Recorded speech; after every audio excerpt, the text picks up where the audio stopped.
ఒక చిన్న గ్రామంలో రమేష్ అనే ఒక రైతు జీవించేవాడు.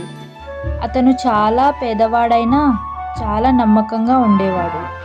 రమేష్ తన పొలంలో నిత్యం కష్టపడి పని చేసేవాడు. ఒకరోజు పొలంలో పని చేస్తుండగా అతనికి బంగారం ట్రంకె దొరికింది. రమేష్ ఆశ్చర్యపోయాడు. కానీ వెంటనే ఆ ట్రంకెను గ్రామ పెద్దల వద్దకు తీసుకెళ్లి చెప్తాడు.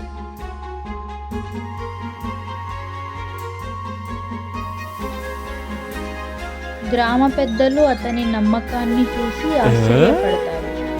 రమేష్, ఇది నీకు దొరికింది కాబట్టి నీదే అని వారు చెప్తారు. కానీ రమేష్ అందుకు అంగీకరించలేదు. అతను అన్నాడు, నేను దానిని సంపాదించలేదు, అది నాది కాదు. గ్రామ పెద్దలు రమేష్ నిజాయితీని మెచ్చుకొని అతనికి బహుమానంగా కొన్ని ఎకరాల భూమి ఇచ్చారు.